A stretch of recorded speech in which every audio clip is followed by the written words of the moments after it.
주께 주신 말씀 함께 보겠습니다. 열왕기상 19장 말씀입니다. 열왕기상 19장 1절에서 8절까지입니다. 구약 549쪽에 기록되어져 있습니다. 제가 먼저 1절을 봉독합니다. 교독하겠습니다. 아합이 엘리야가 행한 모든 일과 그가 어떻게 모든 선지자를 칼로 죽였는지를 이세벨에게 말하니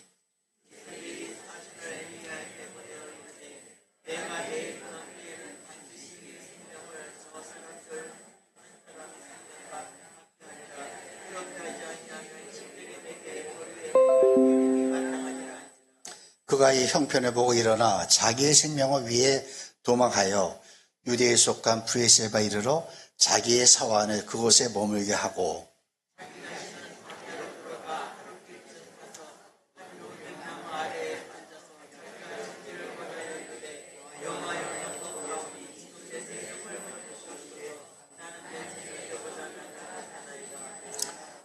노랫나무 아래에 누워 자더니 천사가 그를 어루만지며 그에게 이르되 일어나서 먹으라 하는지라.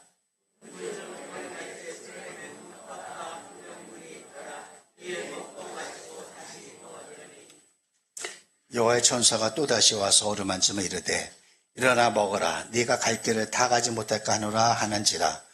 이에 일어나 먹고 마시고 그 음식물의 힘을 의지하여 40주 40야를 가서 하나님의 산 호렙에 이르니라. 아멘. 기도드리겠습니다. 아버지 하나님, 부족한 종 말씀 앞에 섰습니다. 입술 지켜주시고 주님의 말씀을 온전히 대언케 할 수 있는 귀한 은혜를 함께해 주시옵소서. 예수님의 이름으로 기도드립니다. 아멘.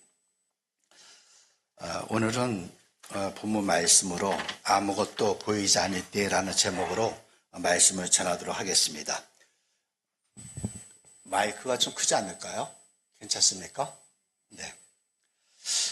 지금 전 세계적으로 K문화, K컬처가 열풍입니다. 한국 음악, 또 한국 영화, 한국 음식, 심지어는 한국 화장품, 한국 뷰티, 인기가 아주 대단합니다. 얼마나 인기가 있는가 하면 이 한국 드라마를 보기 위해서 또 한국 영화를 보고 K-팝을 따라 부르기 위해서 전 세계에서 우리 한글을 배우는 젊은이들이 엄청 많아졌습니다. 자, 이렇게 지금 우리나라의 문화, 이 K컬처가 전 세계의 문화 콘텐츠를 이제 이끌어가는 것은 물론이고 경제적으로 또 외교적으로 또 과학기술적으로 우리나라의 위상은 전 세계 선진국의 대열에 우뚝 서기에 조금도 부족함이 없는 나라가 되었습니다. 자, 그러나 우리가 잘 알고 있듯이 약 100년 전만 하더라도 우리나라는 전 세계에서 가장 못 사는 나라들 중에 하나였습니다. 얼마 전에 제가 우연히 한국 기독교 선교회라는 책을 보다가 우리 미국 선교사 언더우드 목사님께서 1885년 4월 5일 부활절에 인천 이 재무포항에 도착한 후에 이제 쓴 기도문을 보게 되었습니다. 그 기도문 첫 마디가 이겁니다. 오 주여, 지금 이 나라 조선에는 아무것도 보이지 않습니다. 입니다. 가난과 무지와 또 우상숭배에 묶여있는 우리나라, 우리 조선의 모습을 보고 외친 첫 마디의 기도가 아무것도 보이지 않습니다. 라는 탄식 소리였습니다. 그러면서 이어지는 기도 내용은 이러했습니다. 어둠과 가난과 인습에 묶여있는 조선 사람들, 그들은 왜 고통에 묶여있는지 모릅니다. 고통을 벗겨주겠다고 하면 의심부터 하고 화를 냅니다. 도대체 조선의 마음이 보이지 않습니다. 주님, 어떻게 해야 할지 모르겠습니다. 자, 그러면서 이렇게 기도를 마무리합니다. 지금은 아무것도 보이지 않으나 그러나 주님께서 보내주셨으니 순종하겠습니다. 믿음은 바라는 것들의 실상이요 보지 못하는 것들의 증거라고 말씀하셨으니 가난과 무지와 멸시천대가 가득한 이 조선 땅이 멀지 않아 은총의 땅이 되리라는 것을 믿습니다. 이 기도가 어떻게 응답되어지는지는 우리가 증인입니다. 제가 여러분에게 묻겠습니다. 자, 신앙이 무엇입니까? 여러분은 신앙을 어떻게 정의할 수 있습니까? 아마도 각자의 형편에서 또 각자가 경험한 하나님 안에서 정의할 수 있을 겁니다. 자, 저는 이렇게 말할 겁니다. 신앙이란 보이지 않는 것을 볼 수 있는 능력이다. 보이지 않는 것을 볼 수 있는 능력이다. 다시 말씀드려서 불가능 속에서도 가능성을 보는 능력, 절망 중에서도 소망을 갖는 능력, 바로 그것이 신앙이다 라고 저는 당당하게 말씀드릴 수 있습니다. 자, 왜 이렇게 말씀드릴 수 있는가? 이러한 신앙을 가져야 우리는요, 이 험한 세상 속에서도 하나님이 주시는 이 소망을 가지면서 살아갈 수 있기 때문입니다. 우리가 이 인생을 살다 보면 때로는 끝없는 어둠의 터널을 지날 때도 있고 또 아무리 주위를 들러봐도 소망이 보이지 않을 때도 있습니다. 이럴 때 우리 하나님이 주시는 소망 안에서 살아가지 못한다면 큰 위기를 겪을 수 있습니다. 오늘 본문에서 우리는 이와 비슷한 환경에 처했던 사람을 만날 수 있습니다. 바로 엘리야입니다. 자, 이 엘리야는요, 구약 성경에 나오는 위대한 선지자 중에 한 사람입니다. 자, 그 위대한 선지자도 어둠의 시간을 가졌습니다. 자, 이것을 보면 인생의 위기는 어느 누구나 다 겪는 것 같습니다. 자, 그럼 엘리야는 어떤 어둠을 겪었을까? 먼저 이 본문의 상황을 살펴보겠어요. 자, 엘리야는요, 오늘 본 말씀 바로 앞장, 그러니까 열왕기상 18장에서 아주 훌륭한, 그야말로 위대한 신앙의 승리를 가졌습니다. 우리가 잘 알고 있는 갈멜산에서의 승리입니다. 엘리야는요, 바울 신을 섬기는 선지자 450명, 그리고 아세라 신을 섬기는 선지자 400명, 도합 850명을 갈멜산으로 모이게 했습니다. 또 이들뿐만 아니라 이스라엘 백성들도 모이게 했고, 그리고 특히나 그 자리에는 이 바알 신을 섬기는 아합 왕도 참석했습니다. 자, 드디어 수많은 사람들이 보는 앞에서 송아지를 이 제물로 삼고 하늘에서 불이 내려와서 이 제물로 바친 송아지, 이것을 태우는 신이 참신이다 하면서 바알 신이 참신인지 아니면 요 하나님이 참신인지 대결을 했습니다. 이 바알과 아세라 신을 섬기는 선지자들, 이들 850명은 바알 신이여, 바알 신이여 하면서 하늘에서 불을 내려달라고 하루 종일 기도했습니다. 그렇게 기도했는데도 아무런 일이 일어나지 않았습니다. 그래서 이번에는 엘리야가 그들 앞에서 기도했습니다. 요 하나님이여, 응답하여 주시옵소서. 저들이 여호와 하나님만이 참신이라는 것을 깨닫도록 불을 내려주시고 이 기적을 본 이스라엘 백성들 저들 모두가 이제 주님께 돌아오도록 저들의 마음을 변화시켜 주시옵소서. 이렇게 간절히 기도했습니다. 자, 그래서 곧바로 하늘에서 불이 내려와 이 제물로 바친 송아지를 태웠습니다. 이것을 본 모든 백성들 모두 놀라면서 여호와 하나님만이 참신이다 라면서 이들은 하나님을 인정한 겁니다.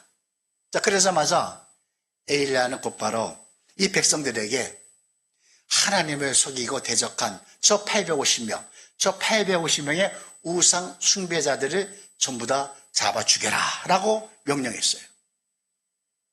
이 850명의 우상 숭배자들이 죽고 나자 엘리야가 다시 기도했습니다. 여호와 하나님, 그동안 이곳에 3년 6개월 동안 비가 내리지 않았습니다. 이제 이 가뭄을 멈추게 하시고 비를 내려 주시옵소서. 자, 이렇게 엘리야가 간절히 기도하자 3년 6개월 동안 비가 안 오던 그곳에 비가 쏟아지기 시작했습니다. 그것도 간질나게 온 것이 아니라 홍수가 날 정도로 온 거예요. 자, 하나님의 그 크신 능력으로 우상 숭배 문제도 해결됐고 그리고 가뭄도 해결된 겁니다. 자, 이 모든 이적과 기적 이것을요 이스라엘 왕, 이 바하실 섬기는 아합 왕이 그 모든 것을 목도했어요. 자, 그래서 엘리야는 당연히 이 아합 왕, 바알신을 섬기는 이 아합 왕이 마음을 돌이켜서 바알에서 하나님께로 돌아올 것이라고 믿었습니다. 뿐만 아니라 이 아합 왕의 부인인 이세벨 또 이스라엘 백성들 그들 모두들도 하나님 무서운 줄 알고 우상 숭배를 중단할 줄 알았어요. 그렇게 믿었습니다. 자, 그런데 상황은 정반대였어요. 아합 왕은 우상 숭배 자리에서 떠나지 않았고 왕비 이세벨은 회개는커녕 이 엘리야를 잡아 죽이겠다고 이를 박박 깔면서 이 엘리야를 협박했습니다. 이스라엘 백성들도 우상 숭배 자리에서 벗어나지 못했습니다. 이 갈멜산에서의 그 위대한 승리, 이 승리에도 불구하고 바뀐 것은 아무것도 없었습니다. 오히려 이 엘리야의 목숨만 위태롭게 된 겁니다. 자, 이 너무나 충격적인 이 결과를 보고 엘리야는 앞이 캄캄했습니다. 아니, 사람이 강폭해도 이렇게 강팍할 수 있을까? 하늘에서 불이 내려와도 변하지 않고 가뭄 속에서도 비가 그렇게 왔는데도 변한 사람은 단 한 사람도 없었습니다. 너무나도 절박한 그런 상황이었어요. 우리 사람이 가장 힘들 때가 언제인지 아십니까? 희망이 보이지 않을 때, 그때 아주 힘듭니다. 자, 바로 지금 이 엘리야의 심정이 그랬습니다. 자, 그렇다면 이런 상황에 처한 엘리야는 어떻게 반응했을까? 여러 가지 반응들이 복합적으로 나타나고 있어요. 자, 먼저 1절에서 3절을 보니까 엘리야는 이세벨이 죽이겠다는 그 협박에 무서워서 멀리 도망오셨어요. 한번 보겠어요. 1절부터 3절까지 한번 보겠습니다. 아합이 엘리야가 행한 모든 일과 그가 어떻게 모든 선지자를 칼로 죽였는지를 이세벨에게 말하니 이세벨이 사신을 엘리야에게 보내어 이르되 내가 내 이맘때에는 반드시 네 생명을 저 사람들 중 한 사람이 생명과 같게 하리라. 그렇게 하지 아니하면 신들이 내게 벌이의 벌을 내림이 마땅하니라 한지라. 그가 이 형편을 보고 일어나 자기의 생명을 위해 도망하여 유대에 속한 브에세바 이르러 자기의 사원을 그곳에 머물게 했다. 이렇게 말씀하고 있어요. 자, 그러니까 이 엘리야는요, 도망을 쳤어요. 너무 무서워 도망쳤는데 그것도 북쪽 갈멜산에서 남쪽 브에세바까지 아주 멀리 도망친 거예요. 자, 그런데요, 이 도망으로 끝난 것이 아니라 이 엘리야가 나는 이제 죽고 싶습니다 라고 하나님께 말하고 있어요. 4절 봅니다. 4절, 자기 사원은 강야로 들어가 하늘빛쯤 가서 한 노대나무 아래에 앉아서 자기가 죽기를 원하여 이르되 여호와여 넉넉하오니 지금 내 생명을 거두시옵소서.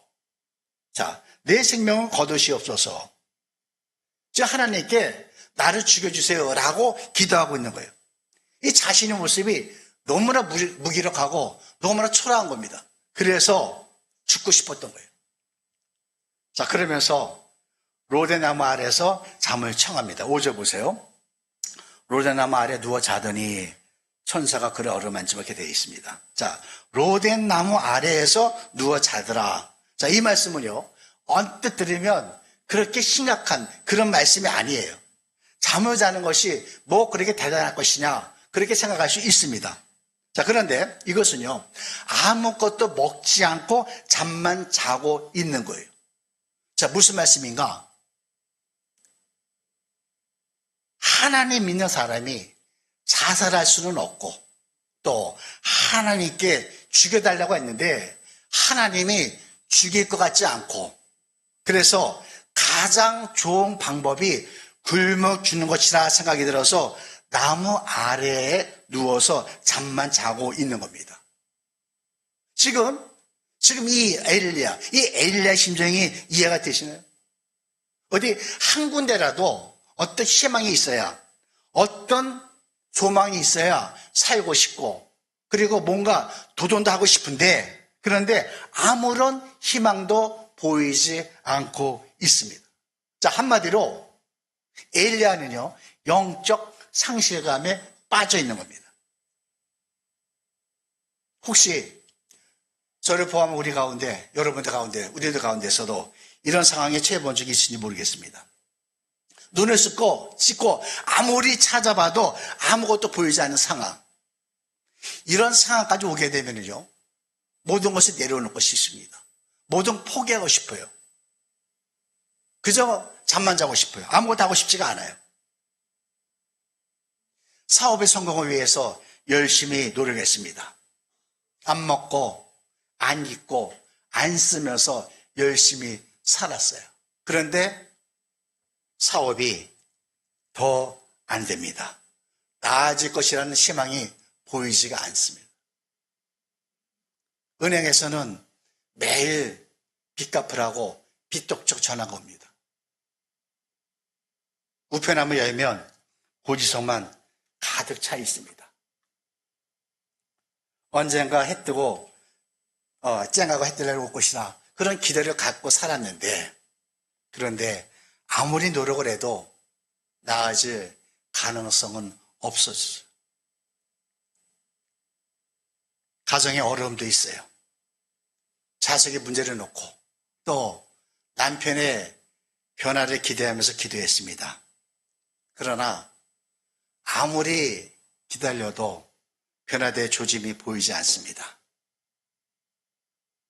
육신의 연약함으로 기도했습니다.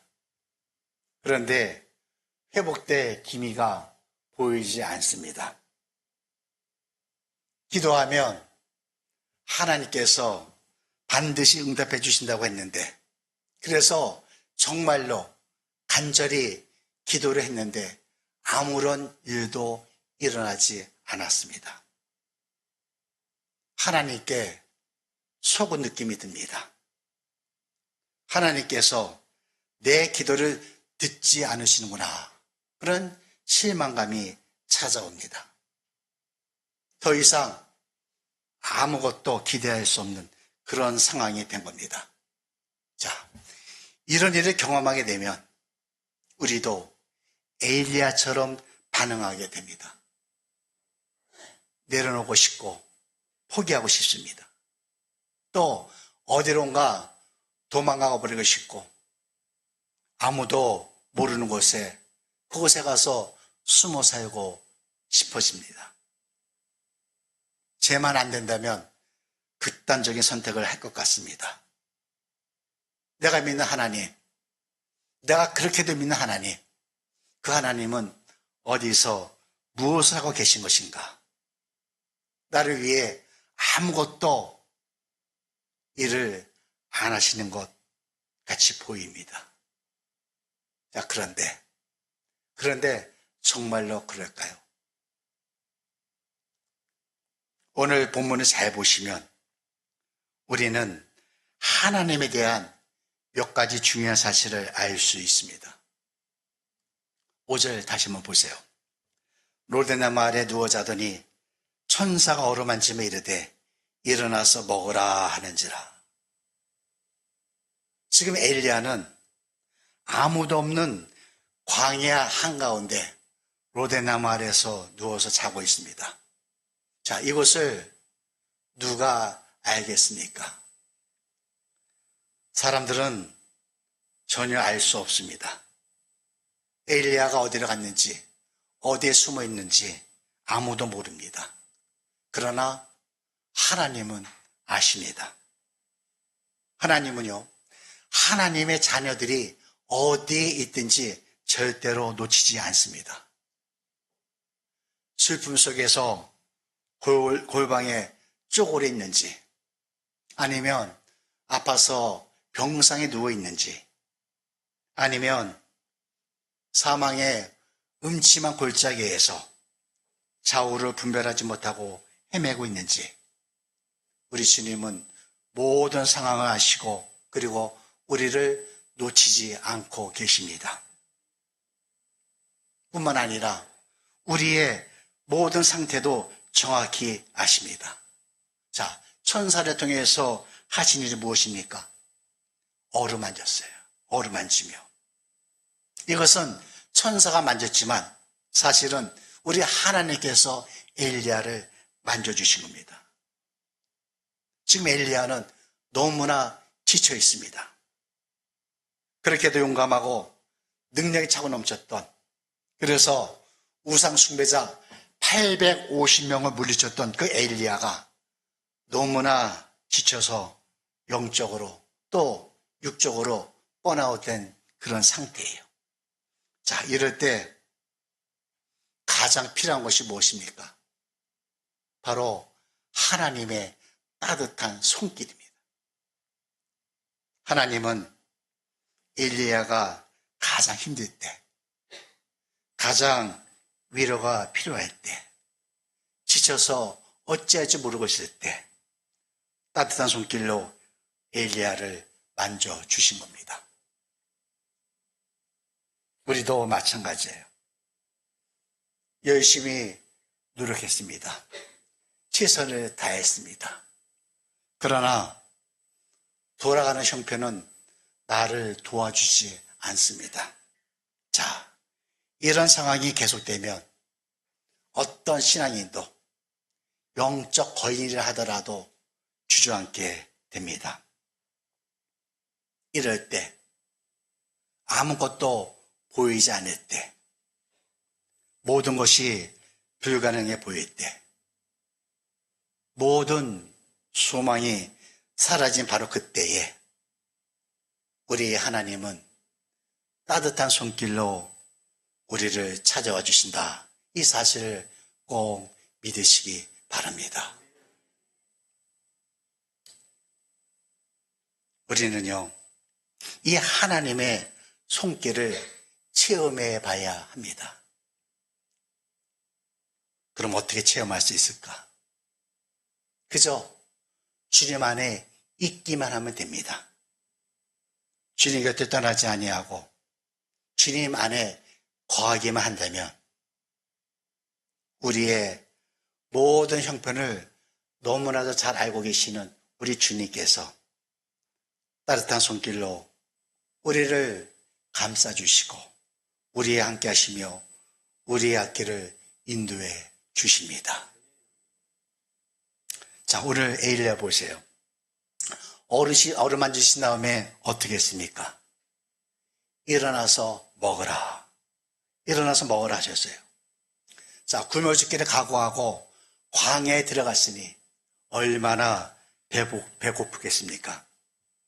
그래서 하나님께서는 이 굶주린 엘리야, 이 엘리야를 위해서 친히 먹을 것을 준비하신 거예요. 자, 그것도 먹기 좋게 따뜻한 것을 준비했습니다. 6절 한번 보세요. 본즉 머리맡에 숯불에 구운 떡과 한 병 물이 있더라. 이에 먹고 마시고 다시 누웠더니 구운 떡과 한 병 물이 있더라. 취하지 말라고 물까지 준비해 주셨어요. 자, 얼마나 자상하신 하나님이신가. 자, 그리고 먹고 마신 후에 엘리야는 다시 누웠습니다.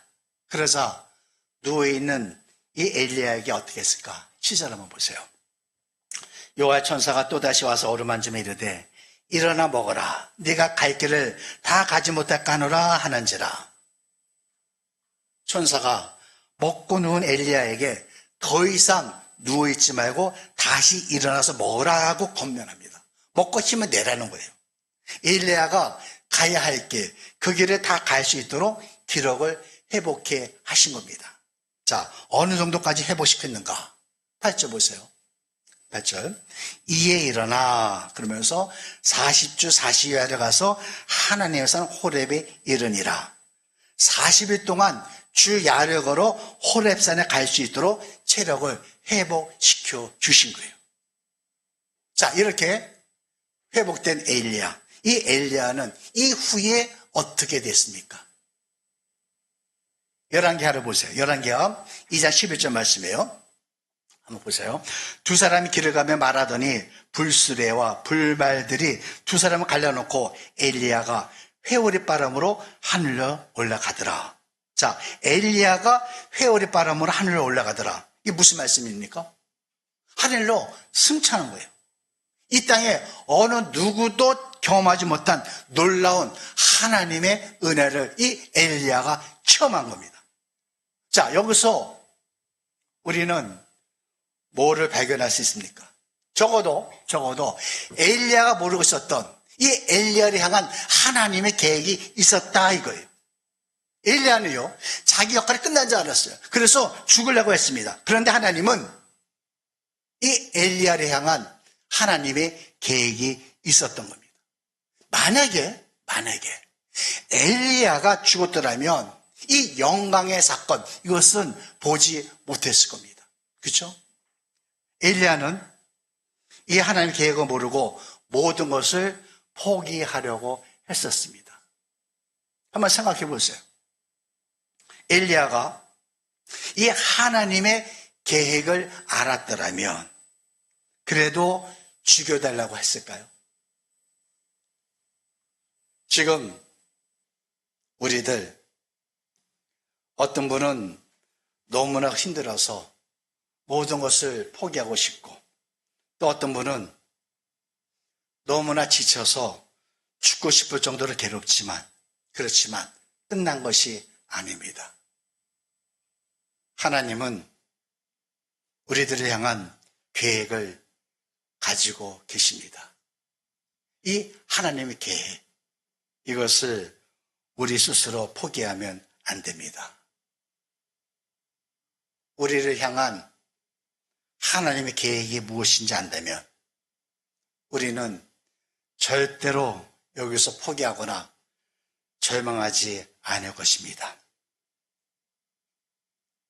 그러고 보면 우리 인생에서 만나는 이 어둠의 시간들, 이 힘든 시간들, 이것은요, 사실은 하나님과 가장 가까이 있는 시간이라는 것을 우리는 알 수 있습니다.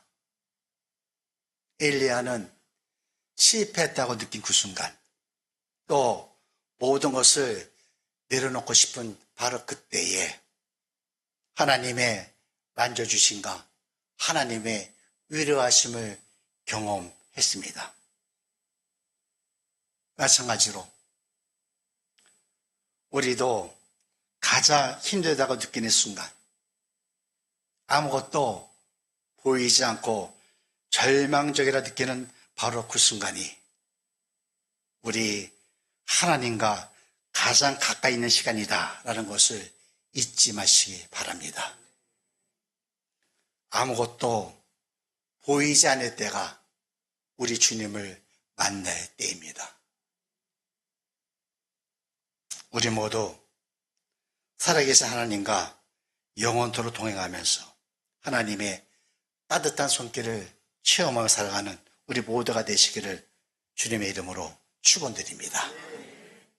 우리 함께 이 시간에 오늘 말씀을 생각하시면서 우리 함께 반주에 맞춰 기도하겠습니다. 절망적이고 또 감당하기 어려운